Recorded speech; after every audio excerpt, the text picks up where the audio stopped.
And we do have one presentation. Ed Wilkes is nominated as the presenter, but there are other people as part of the team. Ed, just a reminder that the standing orders allow for 3-minute presentations, and I will remind you when you're getting around that 3-minute mark. So over to you. Tony, I'll just share my screen if I can and operate the presentation for Mr. Wilkes. No problem. I probably should have said that the presentation has been circulated to all members, so they're familiar with that. So I would encourage you to focus on what you consider the key parts of the presentation. Okay. Right. Thanks very much for the opportunity to make this presentation to the panel. Jeff Stowe is available, but I'll go through the presentation and he might just add any comments at the end. The idea of the presentation, there's no new information being provided. It's really just to give a bit of background and a summary of the development. Thanks, mate. That's the location of the village. I presume most people are familiar with it. That's an overview of what the existing village looks like. Thanks, mate. Just another picture of it so you can get a feel for the site. 200 rooms and all the central facilities that go with it. Thanks, mate.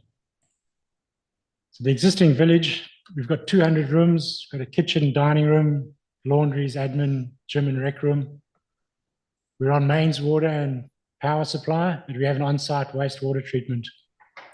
The village has been servicing accommodation needs since 2007 for workforce accommodation. And in 2015, we were given an inclusion of tourism. And it's a small part of the business. We occasionally get people at weekends if there's a big event within the Collie area, but it's still predominantly workers' accommodation. The village has operated smoothly for the past 16 years and has established itself as a provider of comfortable, affordable accommodation. And generally, the feedback on food and facilities is very good, even from people that visit other accommodation villages up north. The demand for accommodation, which has resulted in our development application, as everyone knows, the Collie region is entering a stage of transition, and there's a lot of big projects happening in the region, specifically Synergy's battery project. I think there's also the Neon project. Worsley's got projects, Green Steel, Green Energy Mill. We're close to the Coolangatta industrial area. So these projects are all of strategic importance to the Collie region as well as the state, and the lack of suitable workforce accommodation would pose a significant threat to their viability. Synergy is constantly contacting us to know how we're progressing with the development application and the implementation of additional rooms. It is extremely important to Synergy's battery project for accommodation requirements later in the year. Inquiries for accommodation from these companies indicate demand in the area was significantly higher than what's available and will continue for a number of years. Just a brief overview of the development proposal. 488 rooms. We've shown the maximum that we think we can fit on that footprint on the site. Laundries, we need putting in a new gym. We need to upgrade the dining and recreational facilities. There's a new site access with roadworks, turning lanes on Collie Williams Road, and a new wastewater treatment plant. The expansion in the rooms will be staged, so we won't be building the 448 up front, 88. It will be staged and rolled out to service the accommodation requirements. The suitability of our site, it is an existing established operating village, so we have the basic infrastructure in place. We're well located to all the projects in the area. We're known by a lot of the proponents or the companies that are undertaking the projects. We're known for our accommodation and the service we provide. It's accessible to Collie Town Centre for people staying in the village. And we do provide transport in and out of town if they want to go into town. We have the central facilities and the base infrastructure is in place. So it's a case of just expanding on what we've got. And of course, the management and operating systems have been established and tried and tested. We have staff in place. We've got a pool of cleaning people, kitchen staff, etc., to draw on. The buildings we're proposing are 2-story accommodation units. We've found a manufacturer in Malaysia who has an outlet in Australia. 2-story modular buildings, 4 rooms upstairs, 4 rooms downstairs, staircases either end. Next slide. That's generally what the buildings look like, access both ends. And some of the layout includes 2 of those blocks linked with a short walkway on the second level. Ed, Yep. you've gone over the 3 minutes now. Already? Okay. 3 minutes is not long. I do need you to perhaps summarise and conclude. Yep. Thanks very much. I didn't realise it would go so quickly. Just that we have addressed the agency submission comments, and we have Nathan Pert, who's our bushfire management consultant, online if there were questions relating to that. Thanks very much. Thank you, Ed. I'm sure there will be questions. Members, question of Mr. Wilkes or his team? Ms. Hope? Thank you and good morning. Thank you, Ed, for your presentation. Did you have any comments to make about the proposed conditions that the Shire has set out in the recommendation? No, that we've had a look through the conditions and we're able to comply with everything. There's nothing that's going to cause an issue for us. We are working through the main roads access. We've received the 15% design from main roads. We have agreed with main roads to construct the full turning lanes, channelized intersection treatment, with their proviso that they're happy for us to do that next summer, as long as it's in place by the end of next March. So we're working through, we need to get the approval of the detailed design drawings from main roads. So we've just received the 15% design, which will go to main roads this week for their initial review, but it is based on the main roads proposed layout. So. Okay, so that's an achievable condition. Yes, yes. Okay. Did you have any comment about some of the other conditions? And I'm particularly interested in your comment on the bushfire related matters. And I'll have some questions perhaps for Nathan about that as well. Just for example, having to put in the ring main and fire hydrant network and some of those requirements. Yeah, we're going to extend the fire hydrants and the fire system throughout the village, the extended area. We've included a second emergency exit, which I think was something that they wanted, to accommodate part of the sort of further sections away from the existing access. So we'll have the main access into the village and 2 emergency exits, one onto Hod Road and one onto Collie Williams Road. Maintaining the adjacent undergrowth, that's something that we've undertaken in the past. And I think the rest were sort of interpretations of the classifications of the bushfire, which Nathan addressed in his response. Okay. So there's a full-time manager that that lives here? On site, yes, we always have full-time village manager. Yep. Okay. Perhaps this is a question for Nathan, if I might, presiding member. Yes. I'm just confirming, Nathan, you're a level 3 BPAT assessor? Yes, that's correct. Okay, so you've prepared the bushfire management plan, but it hasn't been peer reviewed, has it? It's all under yours? No, it Okay. hasn't, no. Cool. I was interested in your views about this proposal as an intensification, and I suppose just looking for some reassurance around this whole bushfire and safety risk matter, particularly in context of one of the comments, I think it was from the Bushfire Brigade, about ability to react in the event of a bushfire. Have you got any commentary to make about that? Yeah, I think also there was a request for a sprinkler system to allow extra time during for the fire brigade to respond. From my point of view, the requirements or the ability for response is almost separate from the bushfire management plan, in that we look at ensuring that the development complies with the state planning policy, and to make sure that the risk on site meets the levels that are described in the state planning policy, which is separate from intervention by the fire brigade. So that fire brigade is almost a secondary response to our report. We generally look at how the buildings would survive without response, and then the response is a secondary matter. Okay. Yeah, no, that's what I was getting at. So I suppose the setup that's proposed is to enable, I suppose, a level of independent response and reaction in the event of a bushfire. Yeah, not necessarily reliant upon the local brigade as such.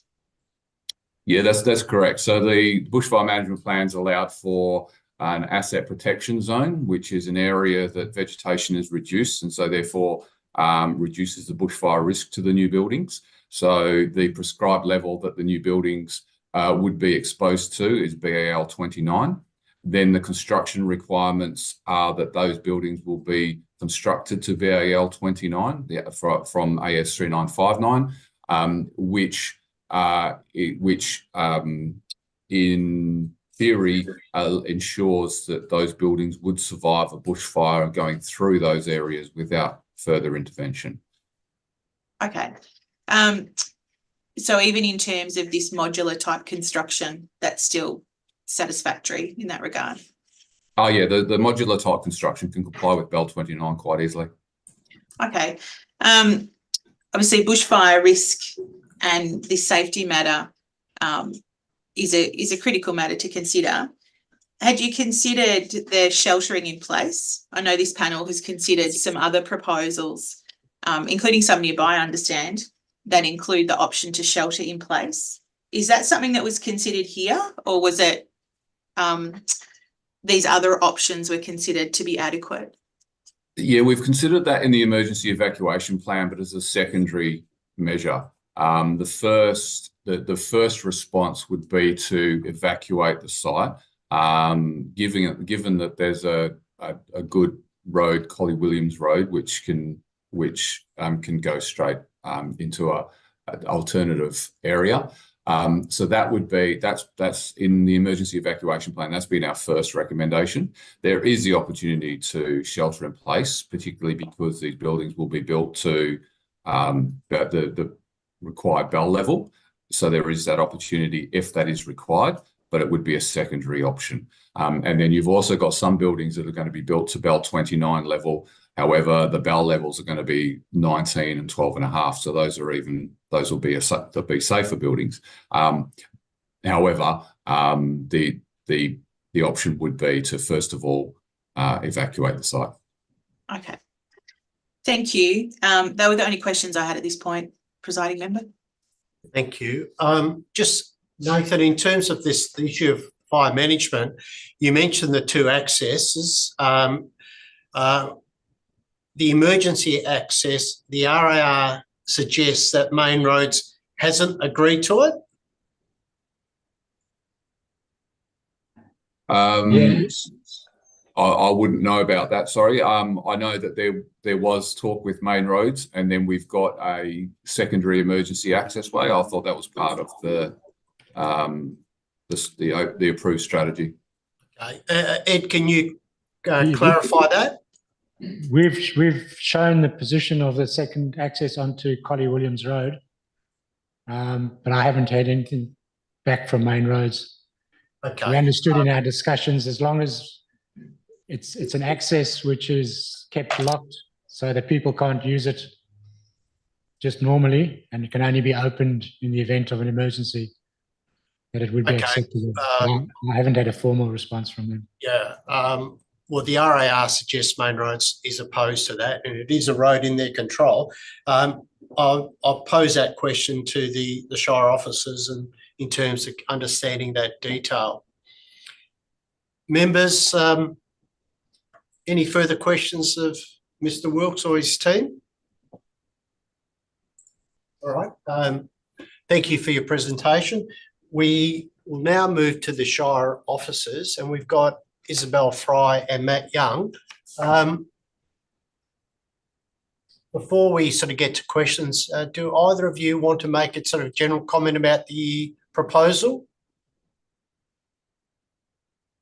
No? No? Okay. In which case, perhaps I might lead off with a question about This is Matt here. I will make a couple of comments if that's yeah, absolutely. Matt, go ahead. Thank you. So, look, there's a couple of critical issues, I suppose, the way that we had assessed it. The starting point, a development on rural land was first question. As a permissible land use is certainly something that is contemplated within planning scheme number 6, and as an extension of an existing use, we felt that if there was to be, and there is a huge, as Ed had outlined, a huge pressure in Collie to provide for housing in general terms, but for workers' accommodation as a specific item, that of all of the locations that exist, that an extension of an existing facility made a lot of sense.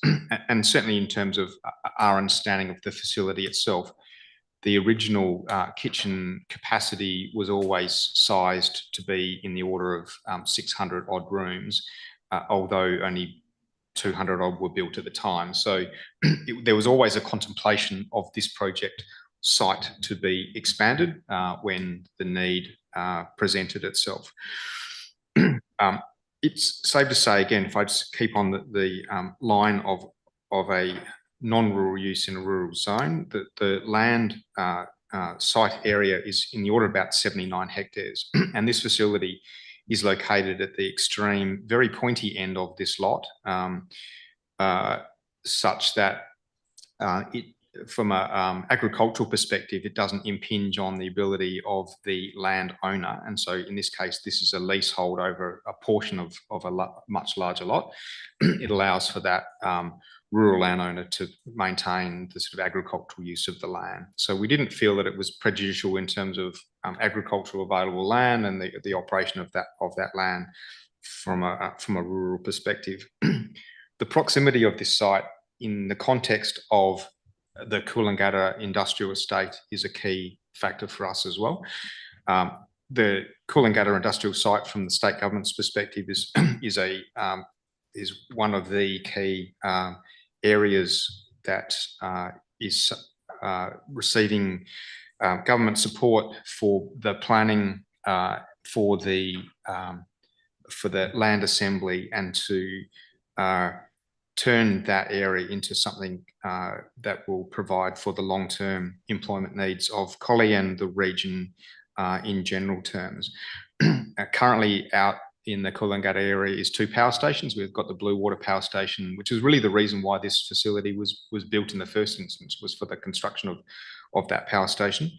And we have the Collie power station that sits as part of the Synergy asset in that same area. And this is all accessed off Boys Home Road, which is a number of kilometres just further to the north of this facility. There is two battery facilities that are major battery facilities, state level battery facilities that are under construction at the moment, one by Synergy and one by a company called NeoN, further along Boys Home Road.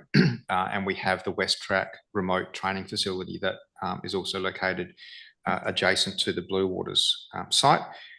We have, and we'll be coming to the DAP in May, a major steel mill, a steel recycling facility that is being proposed, and their intention is to, all things going well, commence construction on that site by the beginning of next year. And over and above that, the rest of the planning for that industrial estate is being led by JITSI, and a structure plan is in the sort of in the drafting stages at the moment. So providing for workforce accommodation in an area that is demanding that is a sensible thing, and although it is remote from or not located within the town site, there is still an existing strong relationship between that facility, services provided for that facility out of Collie, and it is proximate to where the workforce and the construction activities are occurring. The other two main issues really were around access, and the original proposal. There were issues from Main Road's perspective, and they have been working in a very collaborative way with the proponent to come up with a solution around an amended access to make sure that that was safe. The primary issue was that the location was sitting very close to some overtaking lanes on the Collie Williams Road, and they felt that the safety aspect and the turning left and right into the facility needed some improvements, and that really is the form of the amended plan and amended application that is before the DAP today. Aboriginal heritage there is an Aboriginal heritage site, and the development is maintained setback from that and doesn't impinge at all on the waterway or the dam area that has been identified for that. And there's been no objection raised in that sector. And the final one really was around bushfire management. And I think that certainly Nathan is probably in a better position to answer those sort of inquiries, other than to say that emergency response to this area and to the Coolangatta area is, again, from the state's perspective, one of the highest priorities in terms of considering the industrialisation of the Coolangatta precinct. There is a range of alternative accesses out of this general precinct that are being considered by the state. It's quite complicated. We've got state agreements and mining companies and a whole heap of the bits and pieces that complicate that. However, the DFES's position in terms of providing for a not volunteer facility but a paid facility is under sort of active consideration by the state at the moment. And the sort of emergency response teams to bushfires in this precinct is quite unique. So unlike a normal rural authority, we do have a number of operators in this immediate precinct which all assist the Shire volunteers. We do have DFES, the DBCA, who are located in Collie. They assist with the response, particularly around these precincts where we've got State Forest, we've got the Forestry Products Commission and their relationship back to the DBCA around the state's contribution to fire defences in these precincts. So it's not just a volunteer response. We also have the Blue Waters and Collie Power Station's own fire defence teams and the Griffin coal mine fire defence teams, because coal mining obviously is one of those sort of activities that can coal itself self-ignite, so that they are well practiced in that area. So when we do have fire events, our emergency management teams pull on a much wider source of inputs to defend fires in these precincts. It has been subject to some serious fires in the past. It's absolute front of mind from the Shire's perspective and the state's perspective in terms of defending critical assets in this area. And so it's quite unique in that we aren't just relying on necessarily a site, and obviously the built form response that's been described in the the bushfire management plan is its own response, but there is a much wider body of work and assistance that applies to bushfire events in this locale.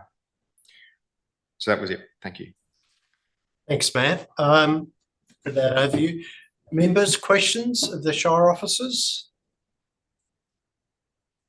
Ms. Hope? Thank you. I'm interested, Matt or Isabel, in a response to the matter that the presiding member flagged before about the 2 emergency access points and main roads. Isabel, can you answer that one? Yeah. So the amended plan showing that access was provided to main roads. It was still during the secondary referral period, so they got that. In terms of their position on it, they did provide a referral response that they weren't supporting of an additional access at this time. So that's what's been reflected in the RAR. Obviously, discussions are still ongoing in the environment around here with main roads, so I don't think they're ruling it out as a potential in the future. But at the moment, what they've proposed, they've not considered it. So I suppose the question then is, in the ultimate event of main road saying no, is the Shire still satisfied that without that, the bushfire management plan and the arrangements in place are satisfactory? Yeah, so we didn't take it into account, given that main roads hadn't supported it. We didn't take it into account in the assessment and rely on it. So our recommendations are more around focusing on the evacuation and getting the number of people that will be there off the site and how that will be carried out. But yeah, not relying on that secondary access without main roads consent. Okay. The only thing, Hope, if I can just assist on that one, is that the emergency access is via a Shire road. So the entry point is via a Shire road. The road is constructed. The access out, there's no change to access from that road onto the Collie Williams road. Main roads might object, but there's, you know, they can't object to an access onto a road which is not in their remit. It's a Shire road. In the instance of emergencies, I think frankly the rule books go out anyway, and all means of access is obviously the priority that would apply. In this instance, I don't think that there is any reliance on main roads to approve the access coming out via a constructed gazetted road. So, Matt, just to clarify, the emergency access from the site is actually onto a local road that the Shire controls. That's correct. Okay, all right. One of them is. They did do the additional one further down the site as well. Okay. So there's 2 additional ones. So one is, as Matt said, onto Hod Road, and then there is the additional one that main roads is not considered that came in after. Okay, thank you. Thank you for the clarification. Ms. Hope? Okay, and is that the plan then, Isabel, that's referenced in condition 17, the updated site layout plan? That's right, yeah. Okay. If I may, presiding member, I just had a couple of other questions about the conditions. Condition 12 to me about the main roads process and bonds and so on. I'm just wondering whether that may be better suited as a note to the approval rather than as a condition.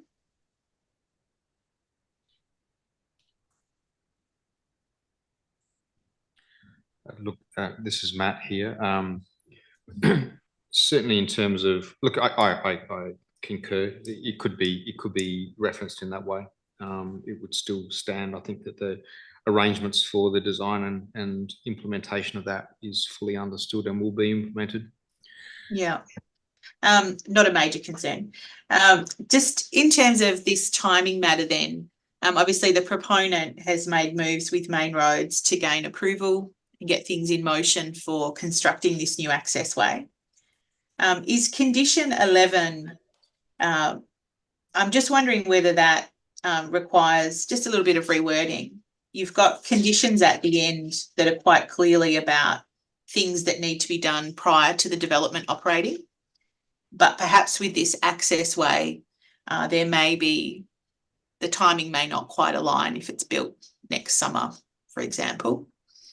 I'm just wondering, condition 11, whether it should actually read satisfactory arrangements to the satisfaction of the Shire on advice of Main Roads for constructing that access to the site, if that discretion's needed.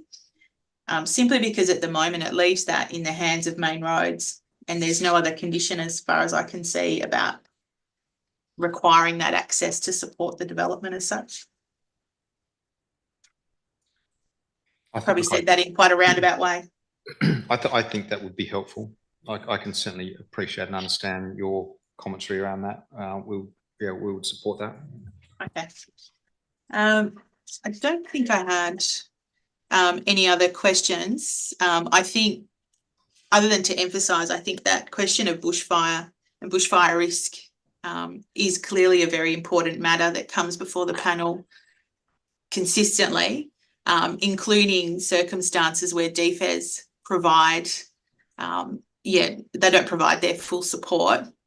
I suppose perhaps in closing, is there any other comments, Isabel or Matt, you might like to make on that issue? And I suppose reassuring the panel on this particularly important safety matter.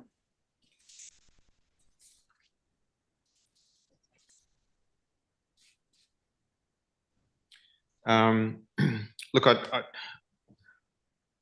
I acknowledge, and the Shire acknowledges, there is some politics at play in terms of volunteer fire brigades in this location, and the Shire has been seeking support from DFES probably for about a decade to provide for a additional fire brigade station actually on the Collie Williams Road. It has been a point of long contention from the Shire's perspective, and therefore from the fire brigade's response, identifying capacity is something that does relate some of that politics. Having said that, it is absolutely an area that the combination of the Shire's bushfire brigade area, and I'll caveat my responses by saying that I am that emergency management is part of my remit within the Shire. That the combination of the fire brigades, extra resourcing, the presence of the Cooling Up centre, DFES centre in Collie, and the local emergency arrangements with all of the industrial players, DFES and the Forestry Products Commission in Collie, is a very unique system and arrangement, and we are more than comfortable in the capability to be able to evacuate personnel in these precincts. We have some very real experience. In fact, there was a full evacuation this year in this precinct, both from the Collie Hills facility. They were evacuated to our recreation centre. It is a well-practiced and a well-understood system in terms of fire management and the response of our emergency teams in this area.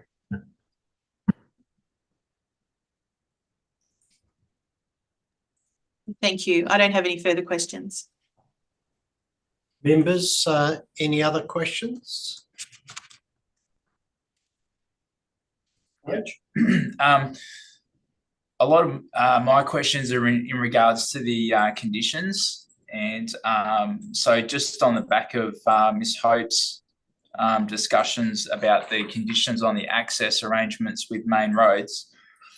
So conditions 10 to 12, I mean, a lot of these conditions require the approval of Main Roads, whereas the development conditions should be the responsibility of the Shire. So I basically grouped conditions 10 to 12 and into a reworded condition. I'm not sure how to share my screen or anything like that, but I can read out the yeah.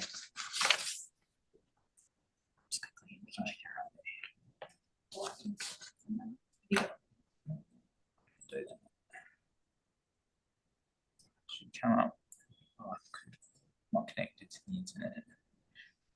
Okay, hang on.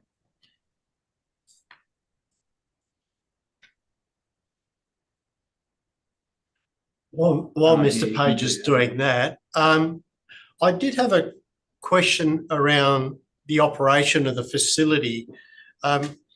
In recent times, when the panel has considered workforce accommodation type uses, there has been a condition around an operational management plan.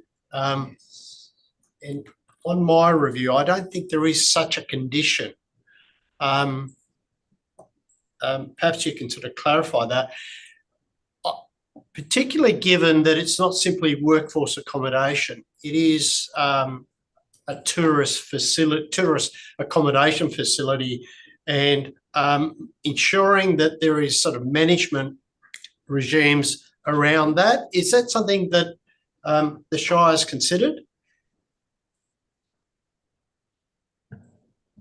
Thank you, Tony. Look, it's probably, there has never been an issue arisen in terms of the operation that would trigger any concern or the requirement for it. I do acknowledge that proposals probably of this sort of size would ordinarily attract an operational management plan, and particularly addressing issues relating to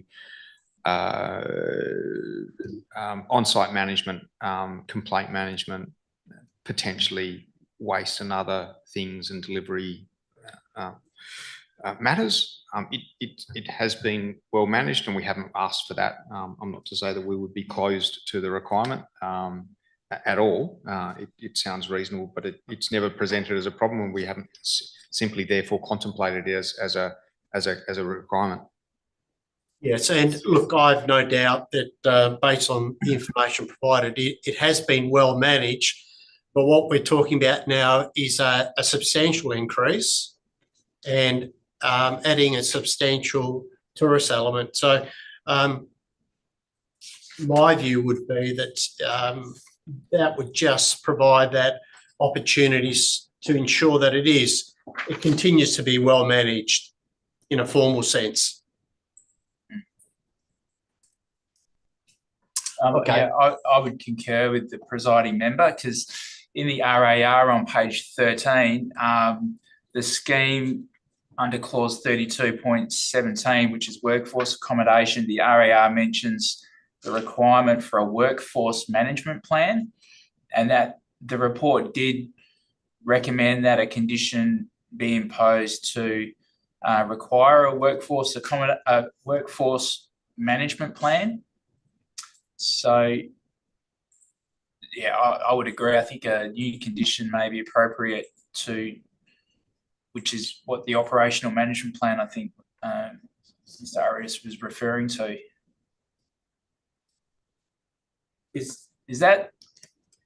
Has the Shire done a workforce management plan before with an applicant? Is it something new?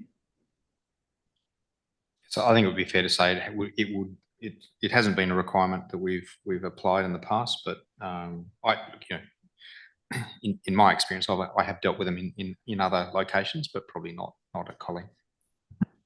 Yeah. Okay.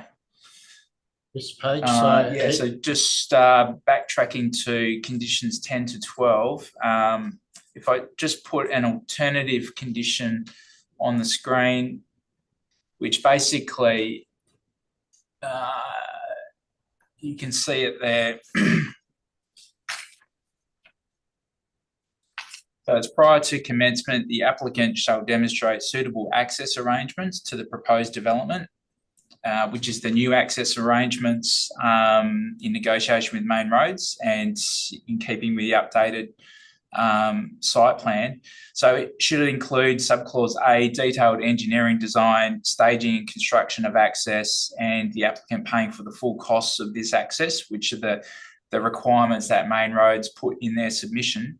And then the condition goes on, development access is to be provided on the advice from Main Roads to the satisfaction of the Shire of Collie. That basically just closes it out, being the development condition is the responsibility of the Shire to clear taking advice from Main Roads.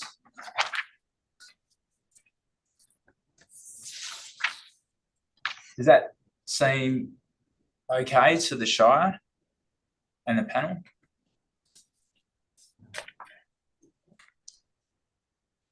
So Yeah, Matt, look, have you comment on that? Yeah, look, I've got I can see no issues with the wording as presented.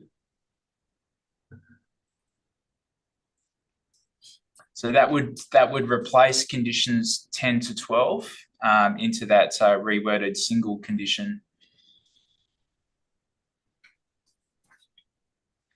So I don't think anything's being lost in terms of what Main Roads require. Ultimately, a separate approval is required from Main Roads, but this condition just ensures for the Shire's confidence that appropriate access will be provided to the development. The other condition was in regards to condition 13, which is for the road widening. And the condition requires road widening to be ceded to the Commissioner of Main Roads, whereas typically road widenings are ceded free of cost to the Crown. So that would just replace the words to the Commissioner of Main Roads free of cost to the Crown. There was something in the Main Roads submission about Main Roads potentially seeking to acquire some further land, but that would be subject to something outside of this approval in my reading of that. The other question I had was in regards to condition 19. So that just requires the applicant to provide the Shire with a copy of the EPA approvals. Is that, I was just questioning if that's even something that's necessary.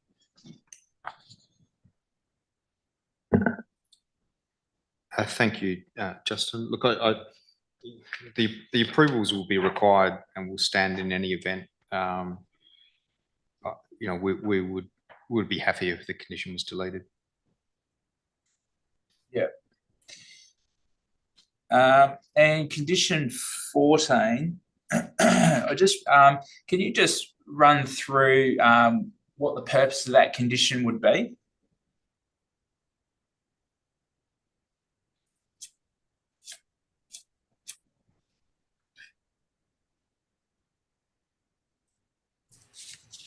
That one's just to ensure that any of the laydown areas, if they do impact on the rural land surrounding it, that goes back and is reinstated as intended.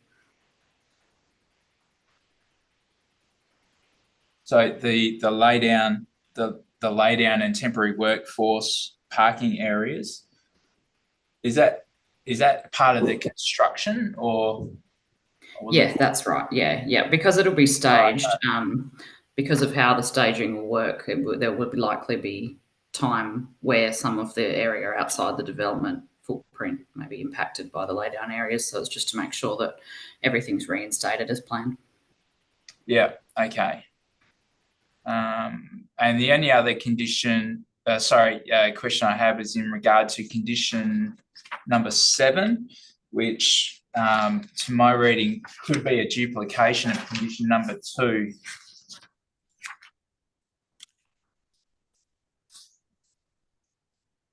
Yeah, it looks like it is, yeah.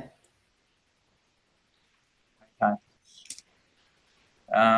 That was it. Okay. Thank you. Members, any other questions? Isabel and Matt, thank you for responding to questions. Members, we now move to the RAR, and we've got a recommendation to approve subject to conditions. Is someone prepared to move the RAR recommendation? Councillor Mifflin, I'll move. Thank you, Councillor Mifflin. Someone prepared to second? Mr. Page. Councillor Mifflin, did you want to talk to the motion? Yes, thank you, Chair. This is a very important development for our Shire. Our council, when it met to consider the officer's report and the proposed RAR, very carefully considered all of the issues that have been talked about today, not so much as in the exact detail of, in terms of the adequacy of buildings for fire protection and so on, but certainly considered the matters around the bushfire because, as you know, 80% of our Shire is state forest, so we're very aware of the concerns in that regard. And the council considered that this property is not an isolated property. It's within close proximity to the town. It's close proximity to all of the development that's going on at Coolangatta with all the associated fire equipment there. We have 6, as Mr. Young has outlined.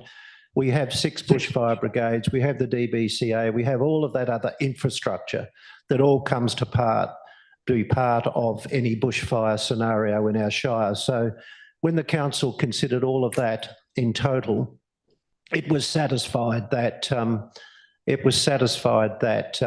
there is sufficient protection, and with the added equipment that will go in by the proponents, that there is adequate protection for for any future bushfire problem.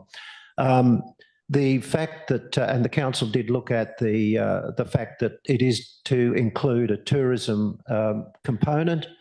I think that is probably rather ancillary to the main purpose of this development, and that is to provide the much needed accommodation within our Shire. It's interesting that just yesterday I had a discussion with our local Member of Parliament who's very concerned about the lack of accommodation, which may be provided perhaps in the future by this development. The Big West Track autonomous project across the road is expanding. There's heavy equipment on its way across the ocean from America at the moment to be put into this place. They're going to expand their training component. Accommodation is a very, very important aspect for Collie. So the council has taken a holistic approach to this project. It's considered all of the conditions that have been put in the RAR, and I accept today that there's been some suggested amendments to all of those, and I think they're quite acceptable to the council. And I think that if this project can be finally approved, it's going to be a huge improvement for our Shire and, of course, for the proponents. So, in saying all of that, our council is fully in support of it. And as an independent member of the panel today, and I'm sure my colleague, Councillor Italiano, has the same view, that we're in full support of this project. Thank you. Thank you, Councillor Mifflin. Mr. Page, did you want to make any comment? Yeah, thank you, presiding member. Yeah, I'll be supporting the development. I consider that it's in keeping with the original approved land use, and it's not presenting any more significant planning or environmental issues. The variation to the car parking standards, I think, is considered acceptable, given that a lot of the users will be transported by work buses and carpooling arrangements. The variation to the front setback is considered minor, so I consider that can be supported. With regard to the bushfire issues raised by DFES, the RAR recommended amendments to the BMP and the bushfire emergency evacuation plan. And so looking at these on balance, I think they adequately address these concerns. So overall, I think the proposal is consistent with the Shire's local planning framework, and also the conditions as recommended by the RAR are acceptable. However, I would just foreshadow some changes to those conditions. Thank you, Mr. Page. Is anyone opposed to the motion? Anyone else wanting to speak to the motion? Ms Hope? Thank you. I'll also be supporting approval of this application. I feel comfortable, particularly after the discussion this morning, that there has been, and to use Councillor Mifflin's words, a holistic evaluation of this development in terms of the context in which it's proposed. On the question of risk, I do understand the context around Collie in terms of bushfire risk, but I'm also particularly swayed that this has been a level 3 assessed proposal and that there's been thorough consideration to those matters. I'm comfortable also in context of the planning framework, those matters of loss of farming land, intensification of this use, and also the traffic arrangements. I'm quite comfortable with the foreshadowed condition put forward by Mr. Page concerning that consolidation of the main roads requirements. And I also had proposed an amendment to the conditions which aligns with your question, presiding member, about the operational management plan. And I have some wording proposed for that. Thank you, Ms Hope. I will also support the motion. Very briefly, I think in the context of the planning framework, the RAR covers that adequately, and I think it's consistent. Like Ms Hope, I'm reassured by the comments made by the Shire officers and Councillor Mifflin in terms of the Shire's general approach to fire management, and I believe it's comprehensive and suitable for the proposed development. So I'll be supporting the motion as well. So, Mr Page, you foreshadowed some condition changes? I did. Thank you, presiding member. So the first change I'd like to propose is the deletion of condition number 7. The reason is that the condition is a duplication of condition number 2. Okay. Someone prepared to second that? Councillor Mifflin, I'll second. Thank you, Councillor. Mr Page, did you want to make any comment about that, or? No. No. Councillor Mifflin, did you want to make any comment? No, it's self-explanatory. Okay. Is anyone opposed to the motion? If not, I'm going to put it. All those in favour?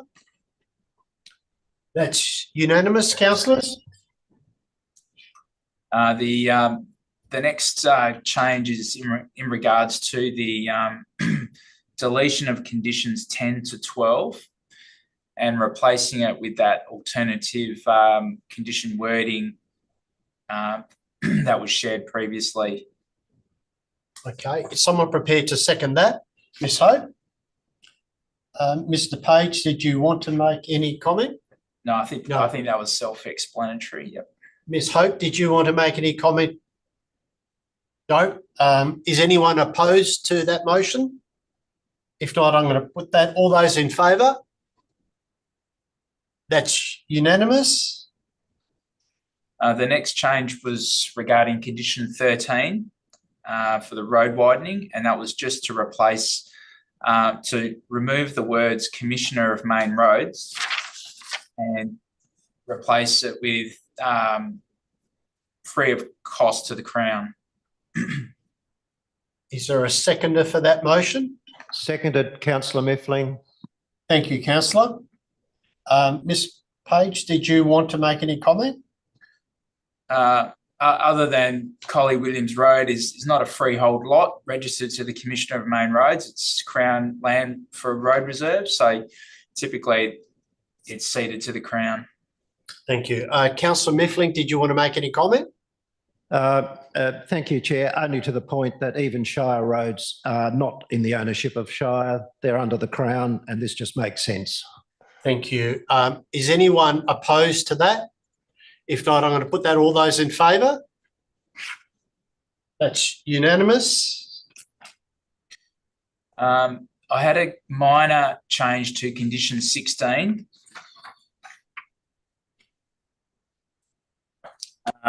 Where reference is made to the current bushfire management plan dated February 2024. And so I would like to request the words dated February 2024 removed, because I think the purpose of this condition in the context of all the other conditions will be that the bushfire management plan dated February 2024 will in fact be amended. So it should really be taken out of the condition. I think it will create confusion if it's left in there.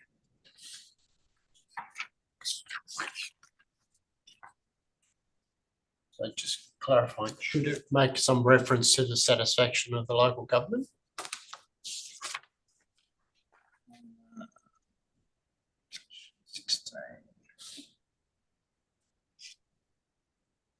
Yeah, you can put that on the end. Is that okay? Yeah. So members, just to clarify, so Mr. Page is suggesting we remove the date because the plan will be amended and include reference to the satisfaction of the Shire of Collie.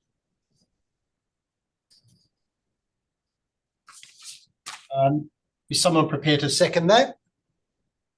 Ms. Hope? Mr. Page, did you want to make any comment about that? No. No. Ms. Hope? No. Anyone opposed to that? So I'll put that motion. All those in favour? That's unanimous. Let's drop out. The only, and I had a new condition with regard to workforce management plan. However, I think that might overlap with the operational management plan being considered by the panel. So I guess this condition that I had was a new condition number 2, which reads, prior to the development operating, the applicant shall prepare a workforce management plan to the satisfaction of the Shire. And that aligns with the local planning scheme number 6 requirement under the subclause that all workforce accommodations approvals should have this in there as a condition. But I'm happy to hear what the operational management plan wording might be. Okay. Presiding member, would you like me to put forth my amended motion? Yes, please. So I'm just conscious Mr. Page has sort of moved a motion. So perhaps would you like to withdraw it for the moment? Yeah. Okay. So it's withdrawn for the time being. Ms. Hope? If I can just share my screen, I'll put the words up.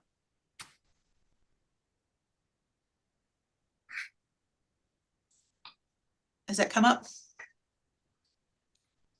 Yes, it has. So this is wording that the panel has applied in other workforce accommodation matters and the kind of subsections to the operational management plan that have been imposed.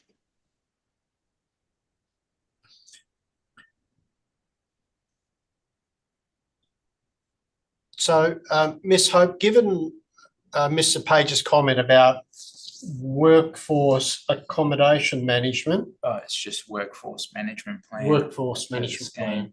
So you're still proposing a separate? No.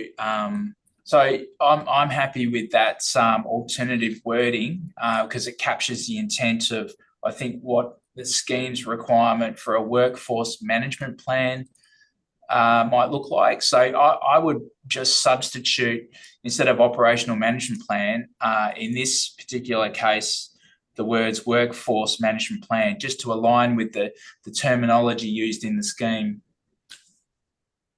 I'm comfortable to move that as a motion. I think the intent is clear that it's about the day-to-day operational requirements. And I appreciate that this is it's an operation that is obviously been there for a long time and operates well from all reports. However, this is an intensification, and I think the panel also needs to be mindful of being consistent with other decisions that have been made around all the various types of workforce accommodation that we've seen. And this has generally been the consistent condition.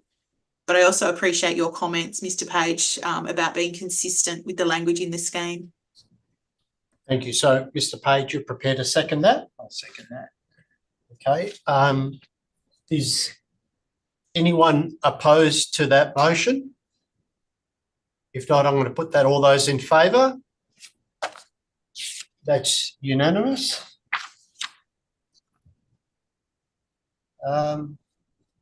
Ms. Hope, did you have any other changes to conditions? No, I didn't. I'm happy with what's been moved so far. I think, Mr. Page, you did foreshadow change to condition 19. Sorry, I did, yes. So with condition 19, I'm proposing that it be deleted, only because it's a separate process that will run in parallel with the development approval, and I don't think it's necessary. And typically, that type of condition, the panel doesn't include in its approvals. Thank you. Someone prepare to second that? I'll second. Oh, Ms. Hope? I will second that. Is anyone opposed to that motion? In which case, I'm going to put that. All those in favour? That's unanimous. Mr.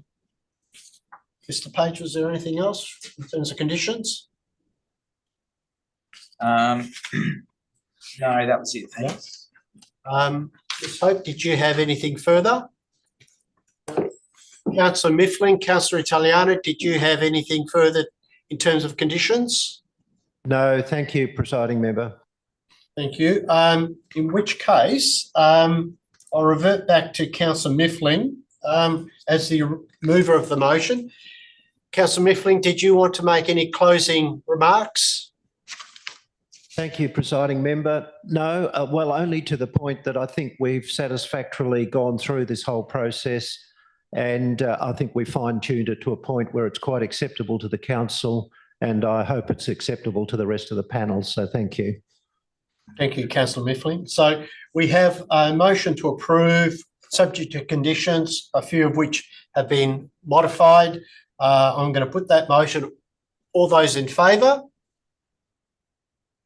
That's unanimous. Councillor Italiano, I can't see your hand, but you're supporting that motion? Yes, presiding member, my hand is up. Thank you very much. Thank you, members. So going through the balance of the agenda, item 4, Form 2 applications, we have Neil. Item 5, Section 31 SAT reconsiderations, we have Neil. We move to Part C of the agenda, other business. Item 1, SAT applications and Supreme Court appeals. They're listed on the agenda. Item 2, general business. Members, is there any general business? No, so it's nil. Item 3 is meeting closure. Thank you very much, everyone, for your participation. I think we've undertaken detailed analysis, and I thank you all for your contribution. And I will declare the meeting closed at 10:44.